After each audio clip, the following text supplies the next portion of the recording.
नमस्कार, पूजास किचनमध्ये तुम्हा सर्वांचे खूप खूप मनापासून स्वागत आहे। थंबनेल तुम्ही बघितलंच असणार, लाटणं न वापरता बनवा कापसासारखी मौसूद पोळी। हो, हे थंबनेल खरं आहे आणि आपण लाटण्याचा अजिबात वापर न करता पोळी बनवणार आहे। ती कशी बनवायची ती सगळी प्रोसेस मी पुढे केलेली आहे, तर तुम्ही व्हिडिओवर शेवटपर्यंत टिकून राहा। व्हिडिओ जर तुम्हाला आवडला तर नक्की व्हिडिओला लाईक करा, कमेंट करा आणि इतरांसोबतही शेअर करा। पूजास किचनवर नवीन असाल तर नक्की सबस्क्राइब करून ठेवा, कारण असेच नवनवीन व्हिडिओ आपण आपल्या चॅनलवर रोज अपलोड करत असतो।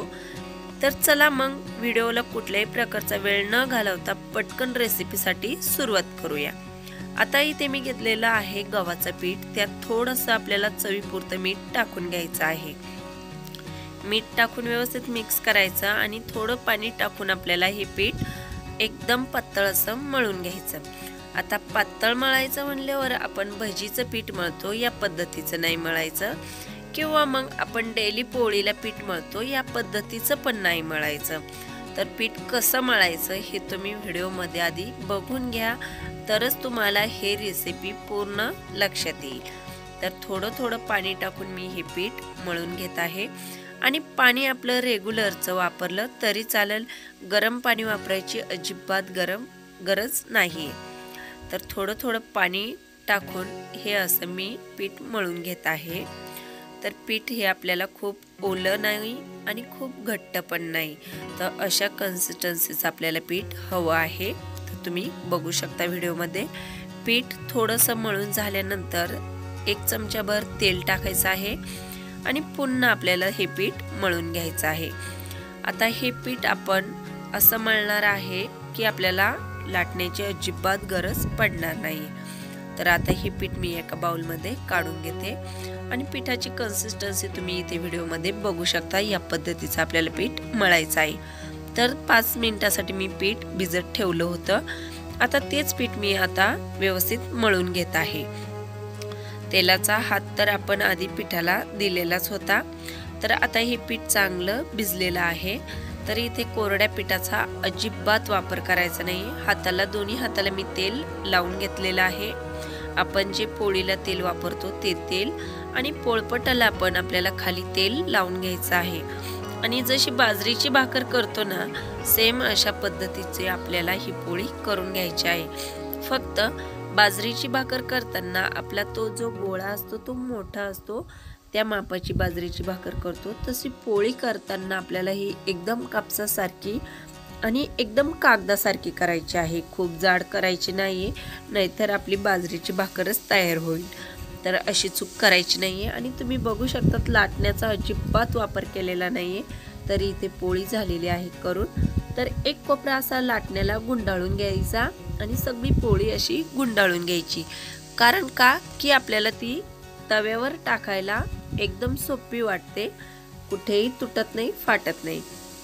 तर तुम्ही बघू शकता लाटण्याला अशी गुंडाळून टाकली की अलगदपणे ती लाटण्याला सोडत ती पोळी तव्यावर पसरू लागते। तर या पद्धतीची अशी आपण पोळी केलेली आहे। पिठाचाही वापर केलेला नाहीये, लाटण्याचाही लाटायला वापर केलेला नाहीये। आता तवा चांगला तापलेला आहे आणि ही पोळी मस्त खरपूस अशी भाजून घ्यायची आहे आपल्याला। तर बघू शकता एक साईड अशी भाजलेली आहे, तर दुसरी साईड पलटून आपल्याला तेलाचा हात लावून घ्यायचा आहे। तर लाटण्याचा वापर न करता अशी मी अजून एक रेसिपी केलेली आहे। तुम्ही जर ती रेसिपी बघितली नसेल ना, तर नक्की बघा, कारण त्या रेसिपीलाही मला खूप छान प्रतिसाद तुमच्याकडून भेटलेला आहे। त्यामुळे थँक्यू सो मच। ह्या रेसिपीलाही असाच तुमचा प्रतिसाद भेटावा ही अपेक्षा करते, आणि भेटणारच आहेत। तर थँक्यू सो मच पुन्हा एकदा। तर आपण ही अशी खरपूस पोळी भाजून घेतलेली आहे। तर लाटण्यावर आपण जी पोळी लाटली ना, ती शक्यतो फुगतेच। जर आपलं कणिक व्यवस्थित भिजलं की पोळी ही फुगतेच, आणि जर थोडी मिस्टेक लाटण्यात झाली तर आपली पोळी अजिबात फुगत नाही। तर आता दुसरी पद्धतीने आपण ही पोळी करून बघूया। कणिक पण चांगलं भिजलेलं आहे आता ही पोळी आपण बघूया, मस्त फुगते। तर ह्या पद्धतीची अशी पोळी आपण केलेली आहे।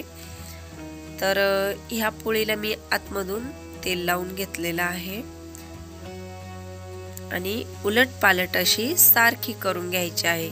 आपण जितक्या वेळेस ही पोळी उलट पालट करू ना, तेवढी आपली पोळी खरपूस अशी फुगली जाते। आणि तुम्ही बघू शकता सहजपणे हाताला नुसतं नॉर्मली तेल लावलेलं आहे बरं का। लाटण्या शेजारीच आहे, पण लाटण्याचा अजिबात वापर केलेला नाहीये, सगळं लाईव्ह चालू आहे, तुम्हाला दिसत आहे। तर इथे पोळीचे काठ असे व्यवस्थित चेपून घ्यायचे आणि तव्यावर त्याच पद्धतीने टाकून घ्यायची। तर उलट पालट केल्यामुळे तुम्ही बघू शकता पोळी कशी टम फुगत आहे। खायला पण इतकी चवदार लागते ना ही पोळी। खरंच अशी बिना लाटण्याची पोळी तुम्ही नक्की करून बघा, तुम्हालाही खूप आवडेल। आणि आपण मागे जो लाटणं न वापरता पोळीचा व्हिडिओ केलाय ना, त्याची लिंक डिस्क्रिप्शन बॉक्समध्ये आहे, तो व्हिडिओ अजिबात विसरू नका बघायला। तर चला आता ही पोळी आपण काढून घेऊया। कसा वाटला व्हिडिओ कमेंटमध्ये नक्की सांगा। चॅनलला सबस्क्राईब करा। चला नवीन व्हिडिओ सोबत भेटू, तोपर्यंत bye bye, take care, thank you.